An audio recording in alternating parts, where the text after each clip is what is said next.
So now we're going to talk through the standing start technique. This can be a little bit complicated to start with, but as soon as they move into position, you start to get the feel of it and it's easier for you to teach. The standing start is like pulling back a slingshot. And when we get into position, that's what we're doing. We're pulling back the slingshot and we're creating tension to then push out the power that we need. So I'm going to talk you through how to demonstrate and how to instruct your clients to get in the right position.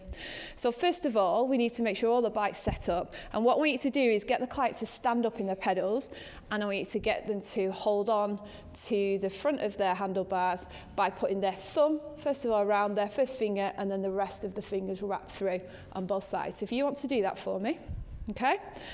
So the next thing to think about is the foot position. Now, what we need to make sure that we do to get the best possible power output on the first push, the first revolution, is we need the foot just above 3 o'clock. Just above. So if we were on a bike with a chain, the axle of the pedal would be on line with the chain. That's where we want our position to be, and we're creating tension here. So through the legs, we're pushing down on here, and we're also pushing down through the left leg as well. And what that'll do is just create some tension. And then we've got nice strong arms, strong shoulders, strong back, and we're looking forward. And that's our start position. The next thing we need to think about is the load that we're going to put onto the bike. Now, to start with, I would say that you think about a low to medium load, okay? So more into medium than anywhere, so that would just be in the center. But you might find that your beginners want to use a lower load just while they get the technique right, but your more advanced cyclists might want to start to add the load because their technique will be good.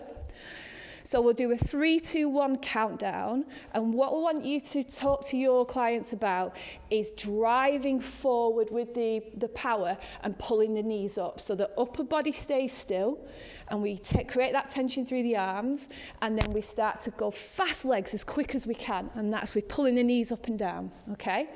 So are you ready? Yeah. After 3. 3, 2, 1, go. So we're keeping the upper body still and we're driving through the knees. Fast knees, fast knees, fast knees. There we go. And then slowly come back off the pedals and sit down. Okay, so the gear selection, like we're saying, is really important here. And what we're trying to do is to produce maximum power, but we want to get on top of the gear as well. So for this next one, I'm going to just drop the gear ever so slightly and we're going to set them up again. It's really important that you don't go for a flying start with the pedals already moving, but you bring them right back to a solid start when they're not moving. We go back through that technique. So shall we start again? If you want to take hold of the handlebars, thumb, first finger, and the rest of the fingers wrap round nice and tight through the shoulders, solid body, and then start to bring your pedal up so it's just above 3 o'clock. Hold tension through both pedals, look forward, and get ready to apply that power. After 3. 3, 2, 1, go. So fast legs. And you can see the difference now with that ever so slight change in gear, and then slow back down and go back into your saddle.